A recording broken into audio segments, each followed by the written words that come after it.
और ये जो सोचने की सलाहियत अल्लाह ने जो हमको दी है, ईमान के बाद सबसे बड़ा गिफ्ट है ये। ईमान के बाद सबसे बड़ा गिफ्ट इंसान को अल्लाह ने क्या दिया है? सोचने की सलाहियत। ये सब में है, अफसोस हम लोग सोचते नहीं हैं। हम लोग ड्रीम नहीं देखते हैं, या देखते हैं तो उस पर फिर मेहनत नहीं करते हैं। तो मैं अर्ज कर रहा था, सबसे पहली चीज़ इरादा होना बहुत ज़रूरी है।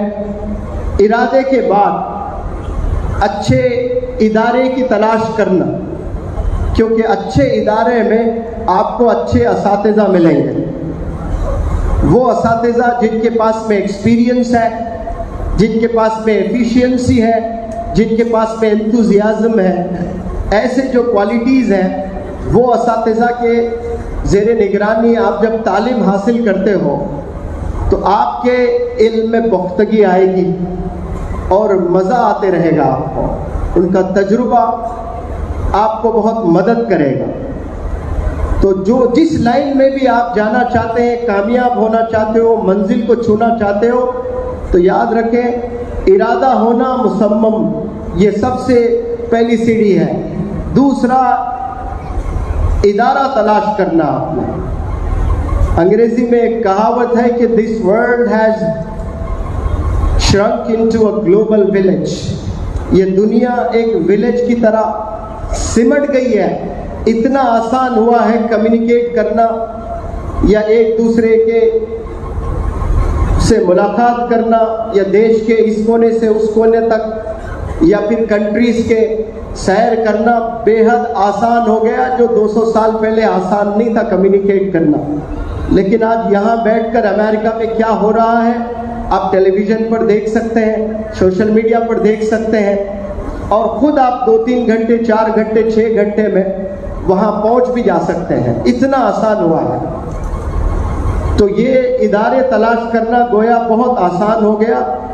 इसीलिए हदीस उलमा से मैंने सुना कि दीन सीखने के लिए अगर आपको चीन तक भी जाना पड़े तो चीन जाएं आप। उसके हवाले से मैं कह रहा हूँ कि अच्छे इदारे तलाश करने में आपको देश भी अगर छोड़ना पड़े तो आपको छोड़ना पड़ेगा, जाना पड़ेगा आपको। आप ही के गांव में बैठकर सारी चीज़ें नहीं मिलने वाली है आपको। कुर्बानी देना बेहद ज़रूरी है।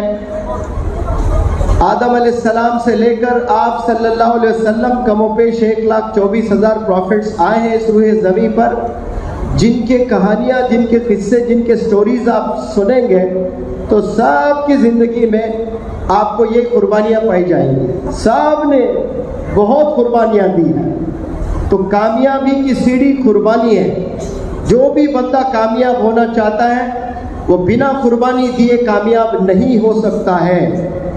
इसलिए कुर्बानी देना, अपने ख्वाहिशात को छोड़ना, अपने घर को छोड़ना, मोहल्ले को छोड़ना, गांव को छोड़ना, और तालीम के लिए दूर दराज भी जाना पड़े आपको जाना है, और तालीम और स्किल्स आपने डेवलप करना है इंशाअल्लाह। और ये 2 चीज़ों के अलावा और मज़ीद भी चीज़ें हैं। वो क्या है कि आपने वालिदैन की दुआएं लेनी है। आप रोज़ाना एक कुरान पढ़ लें और कितने नफिल की नमाजें पढ़ लें, लेकिन आपके बोल वालिदैन के साथ सही नहीं है, वालिदैन आपसे नाराज़ है, तो फिर अल्लाह भी साफ साफ कहता है कि मैं भी आपसे नाराज़ हूँ। और 850 करोड़, जिसमें कई प्रेसिडेंट्स, कई प्राइम मिनिस्टर्स, कई बिजनेस एंटरप्रेन्योर्स, ये सब जुड़ जाए आपकी मदद के लिए, और अल्लाह नाराज़ है, आपको ले आकर पेडेस्टल ऊंचे तख्त पर भी बिठा दे, आपकी कुछ पल की कामयाबी इस दुनिया में रहेगी, लेकिन अल्लाह के नज़र में आप कुछ नहीं हो जब अल्लाह नाराज़ है।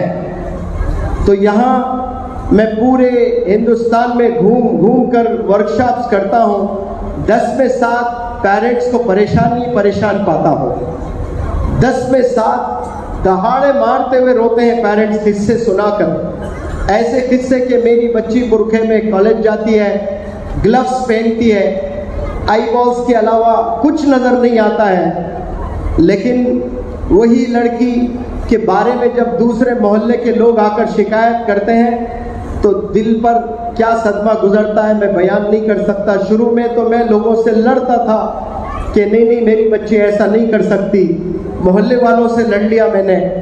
लेकिन उसके बाद जब वो लाकर वीडियोस दिखाए कि पार्क में फलाने बच्चे के साथ में, होटल में फलाने बच्चे के साथ में, बाइक पर फलाने बच्चे के साथ में 3-3, 5-5 बॉयफ्रेंड्स रख रही है आपकी बच्ची, और मेरी आंखों से मैंने देखा, सर दहाड़े मारते हुए रोया मैं। और इस्लाम इजाज़त देता मैं उसी पल खुदकुशी कर लेता। कभी मैंने नहीं सोचा। इसीलिए मैं लड़कियों को जब एड्रेस करता हूँ तो कहता हूँ, जब तक आपकी नज़र नीचे रहेगी सड़कों पर जब आप चलते हो, तब तक आपकी वालिदैन की नज़र ऊपर रहेगी। फ़ख्र से रोड पर चल पाते हैं वो लोग। आज ये हाल है, घर से बाहर निकलने के बाद नौजवान बच्चे, नौजवान बच्चियां कितने गुनाहों में मुलविस होते हैं, वालिदैन को ज़रा भी फिक्र नहीं है और इल्म नहीं है, ज़रा भी मालूम नहीं है कि मेरा बच्चा क्या कर रहा है। मसरूफ़ अपनी ज़िंदगी में माँ बाप है और समझते हैं कि हम अच्छे स्कूल में, अच्छे कॉलेज में, अच्छे यूनिवर्सिटी में हम अपने बच्चों को पढ़ा रहे हैं, लेकिन वो बच्चे जाकर कर क्या रहे हैं ये वालिदैन बेखबर है इससे। इसीलिए वालिदैन की भी जिम्मेदारी है। मैं हर स्टेज से कहने की कोशिश करता हूँ कि अल्लाह ने 2 आँख आपको दिए हैं, तो एक आँख से मोहब्बत करें और एक आँख नज़र रखें अपने बच्चों पर। और मैं आपसे अर्ज़ कर रहा था कि कामयाब होने के लिए पहले इरादा होना, फिर उसके बाद में एक अच्छा इदारा तलाश करना, फिर वालिदैन की दुआओं से आपने इल्म हासिल करना, या जो लाइन में भी आप बिजनेस में काम कर रहे हो वालिदैन की दुआएं भी जुड़ना उसमें, तो फिर ये अल्लाह की मदद आती है। और ये तीनों के साथ और एक सबसे इम्पोर्टेंट चीज़ है, बड़े गौर से सुनना आप लोग, अगर कोई वालिद हाफिज कुरान है, आलिम दीन है, मुफ्ती है, शेखुल हदीस है, फजीलतुल शेख है, लेकिन उसका बच्चा कॉलेज में जाकर 3 ऐसे बच्चों से दोस्ती करता है। अमूमन एक क्लासरूम में 40 बच्चे होते हैं, 40 बच्चों में एक लड़का हो या लड़की हो, वो सारे 40 बच्चों से दोस्ती नहीं होती है। जानते ज़रूर है एक दूसरे को, लेकिन जो यारी लगाते हैं ना, वो 3 बच्चों से यारी होती है। और वो 3 बच्चे अगर जानी है, शराबी है और मज़ीद गुनाहों में मुलविस है, तो वालिद तो बड़े दीनदार, अब ऐसे दीनदार वालिद का बच्चा भी जाकर वो 3 बच्चों से दोस्ती अगर कर लेता है ना, तो फिर वो वालिद भी नहीं रोक सकता है। सोबत का ये असर होता है। इसलिए अंग्रेजी में कहते हैं man is known by the company he keeps. आपके दोस्त को बुलाओ, मैं दोस्त से बात करके बताऊंगा कि आपका मुस्तकबिल कैसे होने वाला है। ये सोबत बड़ी खतरनाक चीज़ है। It can make you and at the same time it can break you. ये आपको आबाद भी कर सकती है, बर्बाद भी कर सकती है। ये आपको गिरा भी सकती है, ये आपको बुलंदियों पर पहुंचा भी सकती है।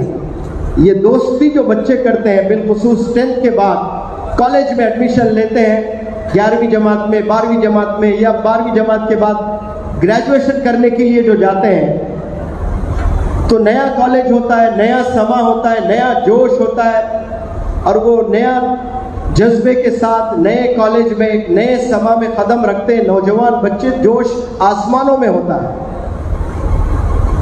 तो वो जोश में जाकर 40 बच्चों में तलाश के कि मेरा वक्त किसके साथ अच्छा गुजरेगा।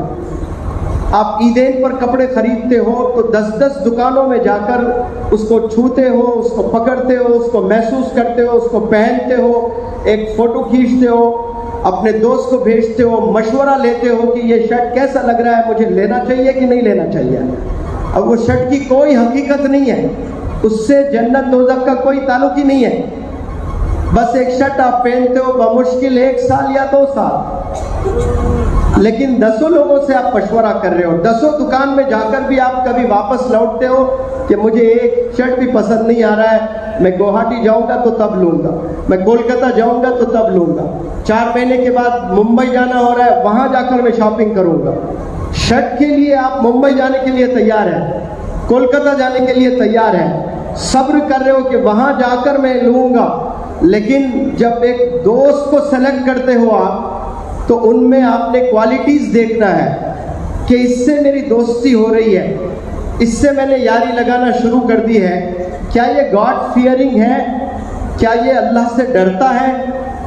और जाकर कभी मौज़न से भी पूछना, उस मोहल्ले से, जिस मोहल्ले से आपका दोस्त ताल्लुक़ रखता है, उस मौज़न से जाकर पूछना कि मौज़न साहब, ये बंदे से मैं दोस्ती करना चाहता हूँ, क्या ये आपकी मस्जिद में 5 वक्त नमाज पढ़ता है। और मौज़न साहब कहते हैं कि नहीं नहीं भाई, ये जुमा है, सिर्फ जुमे को आता है, तो फिर आपने डिसाइड करना कि अब मुझे इससे दोस्ती नहीं करनी है।